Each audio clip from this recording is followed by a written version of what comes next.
A missile attack has been launched on the building of the Internal Affairs Directorate in the town of Glushkovo in Russia's Kursk region.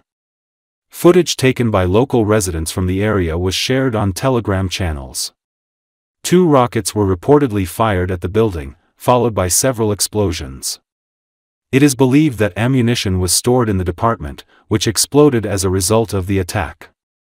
There have been no reports about casualties.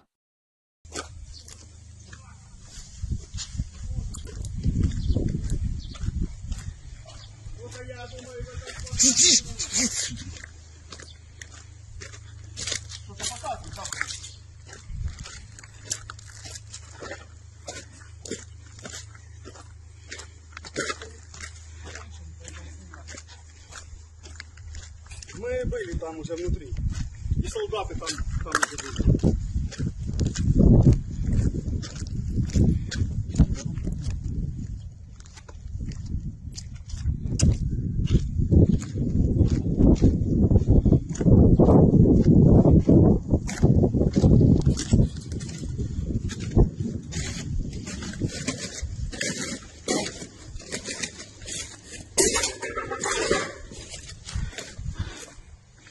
Ракета полетела.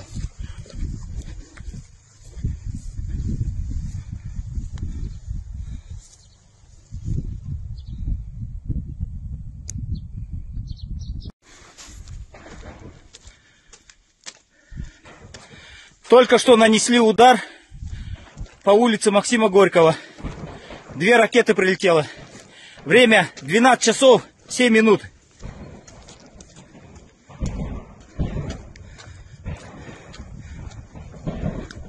12 часов 7 минут был нанесен удар. И вот по зданию 5-этажки.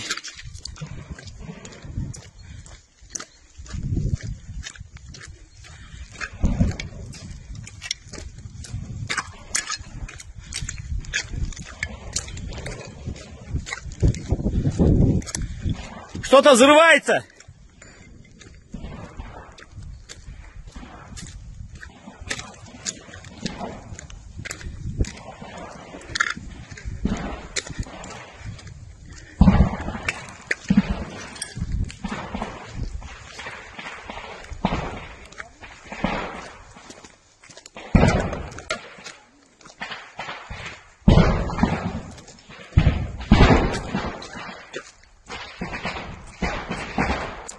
Две ракеты прилетело.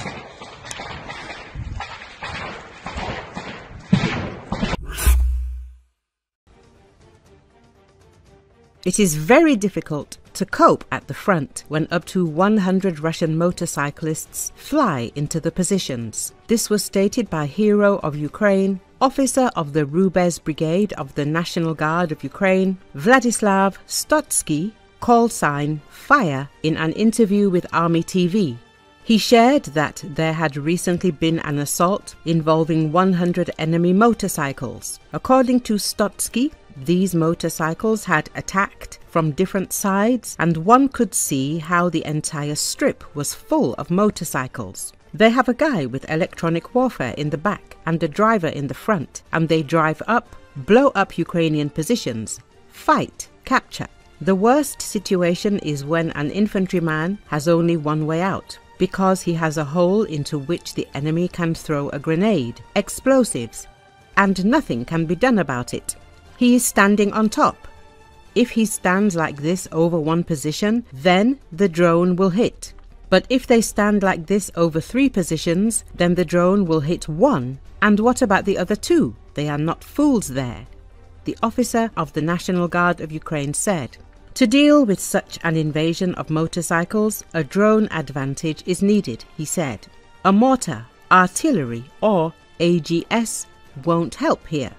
Infantry small arms and a drone advantage will help, so that the drone can catch up with it. Everything else is ineffective, Stotsky said. According to him, it is very expedient today to implement a movement to teach mortarmen, AGS operators, machine gunners to work with drones, bombers, and distribute them. At the same time, the fighter noted that such multi-profile would be expedient to use in especially difficult situations. Stotsky told how he managed to kill an enemy motorcyclist. He was on his way to his own people, but he came to us and his motorbike stalled. That's how God punished him. And it stalled, and here we are. And it turns out that we are in his rear, Stotsky noted. The fighter added that according to his passport, he was a traitor from the Luhansk region. As reported, the chairman of the Council of Reserves of the Ground Forces of the Armed Forces of Ukraine, Ivan Tymochko, said that the Russians have recently been using more and more civilian transport due to the insufficient number of armoured vehicles. At the same time, due to the difficulty of movement and the high threat of destruction, the occupiers are relying on more manoeuvrable units, in particular motorcycle units. He noted that there is no purely military specialization of motorcycles. These are ordinary motorcycles that can be purchased from any supplier or even bought from civilians or confiscated from them.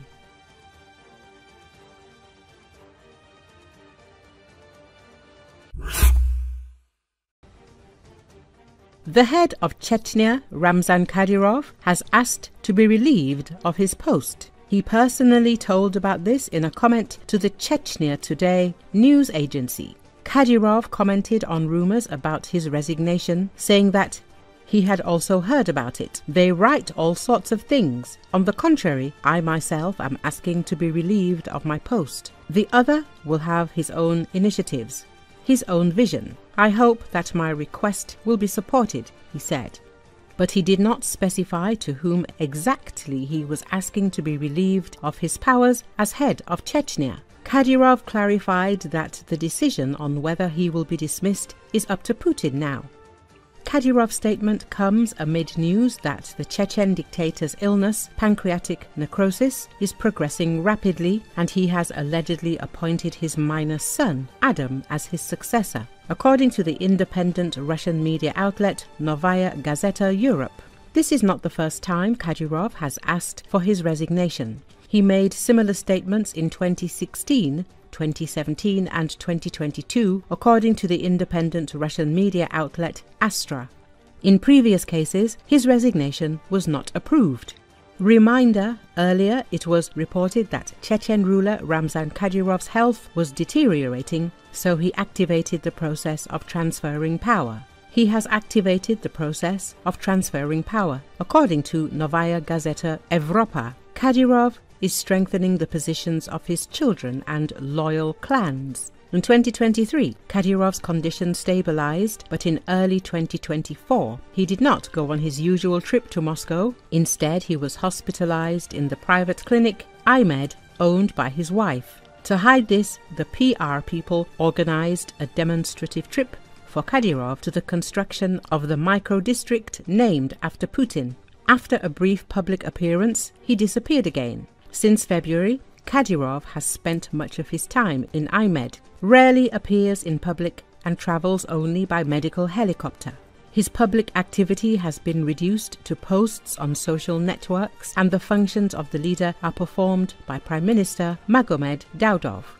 The key signal of change was the unexpected resignation of daughter Aishat from the post of Deputy Prime Minister. Along with her, two more daughters left the civil service, Kutmat and Kadizat. In parallel, the re-registration of business assets to relatives began. Kadyrov has ruled Chechnya since 2007. Under his leadership, the Chechen Republic has become known as one of the most dangerous parts of the world, infamous for forced disappearances, torture, and extrajudicial killings. The US and other Western allies have imposed sanctions against Kadyrov and his family over human rights abuses in Chechnya. Kadyrov's resignation from the post of head of Chechnya without a successor may threaten the stability of Putin's regime. Institute for the Study of War says that Kadyrov helped overcome inter-ethnic tensions in the North Caucasus. At the same time, it is unclear how seriously Kadyrov takes his request to Putin to resign, as Kadyrov has periodically expressed his desire to resign from the post of head of the Chechen Republic since 2016 and has consistently rejected these statements. Kadirov has acted as a stabilizer in the Chechen Republic and other parts of the North Caucasus, in particular tense moments since the early 2000s, especially at moments that could pose a threat to the stability of Putin's regime. Kadirov's death or departure from office, if it occurs during or immediately after the war in Ukraine, may leave Putin's interests in the North Caucasus unprotected, analysts predict.